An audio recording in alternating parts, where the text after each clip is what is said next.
जनसत्ता संपादकीय गति 120 शब्द प्रति मिनट। Be ready. 3, 2, 1 स्टार्ट। पिछले कुछ सालों से चुने हुए प्रतिनिधियों की खरीद फरोख्त और सत्ता पलट का भय इस कदर सरकारों को सताने लगा है कि वे अपने विधायकों को ही शक की नज़र से देखने लगी है।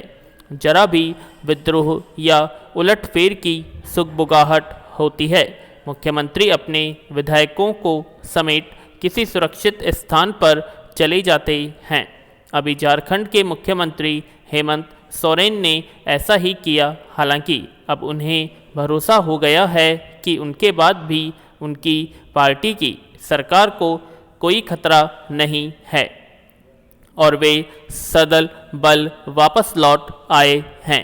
कुछ दिनों पहले महाराष्ट्र की सरकार पलटी और उसके पहले इसी तरह विद्रोही विधायकों को गुजरात से असम होते हुए गोवा तक बाड़ाबंदी करके रखा गया। मध्य प्रदेश में सरकार पलटने से पहले विद्रोही गुट के विधायकों इसी तरह हरियाणा में घेर कर रखा गया। राजस्थान में सचिन पायलट ने भी अपने समर्थक विधायकों को कई दिनों तक प्रवेश से बाहर छिपाए रखा। दिल्ली सरकार विश्वास मत पारित कर अपने को सुरक्षित और एकजुट साबित कर रही है। सवाल है कि इस तरह की कवायद में सरकार के कामकाज का कितना हर्ज होता और विधायकों के बिकने या विचलित होने से मतदाता के मन पर क्या असर पड़ता है। क्या इस बारे में सोचना अनैतिक काम मान लिया गया है।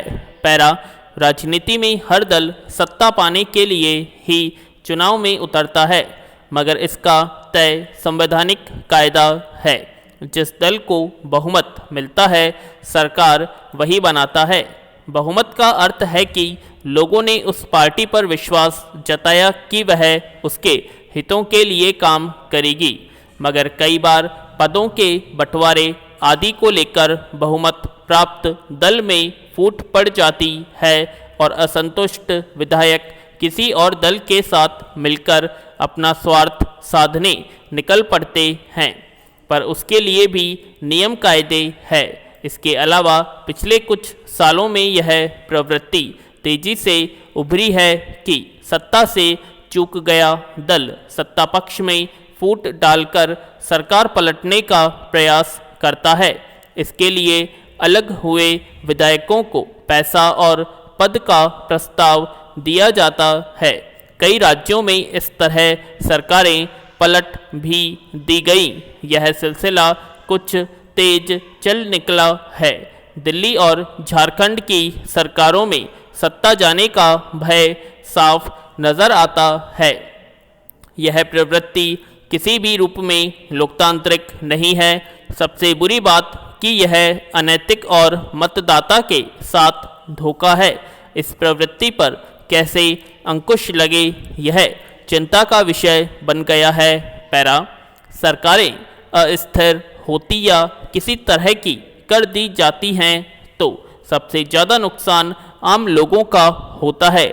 जब सत्ता पक्ष लगातार अपने ही विधायकों पर नज़र रखेगा, जिनके सहयोग से सरकार चल रही है, उन्हीं पर अविश्वास बना रहेगा, तो भला विकास कार्य और बुनियादी ज़रूरतों को पूरा करने का संकल्प कहाँ तक सिरे चढ़ पाएगा।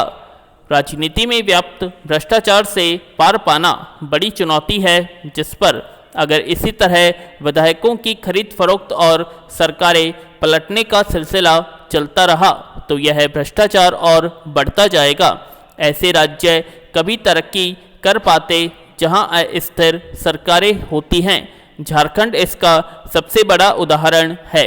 अकूत खनिज संपदा होने और स्वतंत्र राज्य बनाने के बावजूद आज तक वह इसलिए तरक्की नहीं कर पाया कि वहां राजनीतिक भ्रष्टाचार रुक नहीं पाया।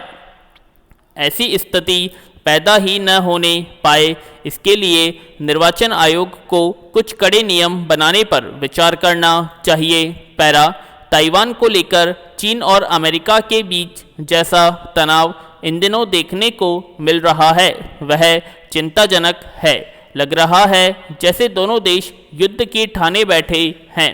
ऐसा इसलिए कि ताइवान को लेकर चीन पीछे हटने वाला नहीं है और अमेरिका किसी भी कीमत पर ताइवान को चीन के हाथ में नहीं देना चाहता। जाहिर है यह टकराव चलता रहेगा और इस बात का खतरा भी बढ़ता रहेगा कि कहीं यह इलाका भी जंग का वैसा केंद्र बन न जाए जैसा कि आज यूक्रेन बना हुआ है। हालांकि ताइवान को लेकर चीन और अमेरिका पहले से भिड़ते रहे हैं, पर इस बार स्थिति कहीं ज़्यादा गंभीर नज़र आ रही है। गौरतलब है कि ताइवान जलडमरू मध्य में चीनी सेना की गतिविधियां अचानक बढ़ गई हैं। चीन के करीब 2 दर्जन लड़ाकू विमान और जंगी बेड़े ताइवान के करीब युद्धाभ्यास कर रहे हैं। इसके जवाब में अमेरिका भी 2 बड़े ताइवान जलडमरू मध्य से गुजरे और इलाके में अपनी मौजूदगी का संदेश दे दिया। अमेरिका के इस कदम से चीन का भड़कना लाजिमी है। पैरा वैसे इस महीने के शुरू अमेरिकी प्रतिनिधि सभा की स्पीकर नैन्सी पेलोसी अचानक ताइवान के दौरे के बाद से ही चीन और अमेरिका के बीच तलवारें खींचने लगी थी। पेलोसी का यह दौरा जिस तनावपूर्ण स्थिति में हुआ था वह दोनों देशों के बीच बढ़ते टकराव को रेखांकित करने वाला था। पहली बार ऐसा हुआ था जब चीन की गंभीर नतीजों की धमकियों को नज़रअंदाज कर किसी अमेरिकी नेता ने ताइवान का दौरा कर उसे अपना समर्थन दिया। इस दौरे की गंभीरता का अंदाज़ा इसी से लग जाता है कि पेलोसी का विमान 2 दर्जन अमेरिकी लड़ाकू विमानों के घेरे में ताइवान पहुंचा था। यानी अमेरिका ने चीन को साफ साफ संदेश दे दिया कि वह उसके सामने झुकने वाला नहीं। उधर चीन के लड़ाकू विमानों ने भी पेलोसी के दौरे के बाद ताइवान के वायु क्षेत्र में उड़ान भरकर अपनी धमक दिखाई।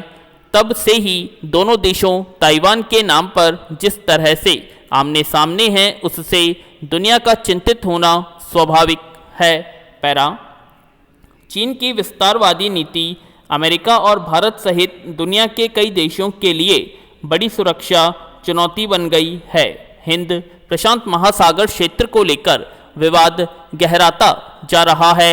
चीन इस इलाके में अपना दबदबा बनाने के लिए सारे हथकंडे अपनाता रहा है, जबकि अमेरिका, ऑस्ट्रेलिया, जापान और भारत सहित कई देश इस बात से घबराए हुए हैं कि अगर समुद्री जलमार्गों को भी चीन हथियाने लग गया तो दुनिया एक नए तरह का संघर्ष छिड़ते देर नहीं लगेगी। इसीलिए हाल में अमेरिका ने अपने 2 जंगी बेड़ों को हिंद प्रशांत क्षेत्र में भेजा। इसमें कोई संदेह नहीं कि चीन दुनिया के प्रमुख जल मार्गों पर कब्जे की रणनीति बना रहा है और उसी पर चल भी रहा है। इसीलिए हाल में भारत ने भी पहली बार सख्त रुख दिखाते हुए ताइवान के इर्द गिर्द चीन की बढ़ती सैन्य गतिविधियों को ताइवान जलडमरू मध्य का सैन्यीकरण करार दिया है। गौरतलब है कि हाल में भारत के कड़े विरोध के बावजूद चीन ने श्रीलंका के हम्बनटोटा बंदरगाह पर अपना जासूसी जहाज युआंग वांग 5 तैनात किए रखा था। इसका मकसद भारत की जासूसी के अलावा कुछ था भी नहीं। सैन्य ताकत के बल पर दूसरों के इलाकों में घुसपैठ कर दबदबा बनाने और विवाद खड़ा करने की चीन की नीति हर जगह साफ दिख रही है, चाहे वह भारत के पूर्वी लद्दाख के गतिरोध सहित सीमा विवाद हो या फिर ताइवान का मसला। इससे तो वैश्विक अशांति और बढ़ेगी ही। भारत का बढ़ता व्यापार घाटा अर्थव्यवस्था के लिए गंभीर चिंता का विषय बन गया है। लगभग महीने भर पहले भारत का व्यापार घाटा अब तक के अपने उच्चतम स्तर पर पहुंचकर 3102 अरब डॉलर हो गया, जबकि ठीक एक साल पहले यानी जुलाई 2021 में यह 1063 अरब डॉलर का था। मात्र साल भर में व्यापार घाटे में 3 गुना वृद्धि निश्चित रूप से चिंता की बात है। पूर्ण विराम।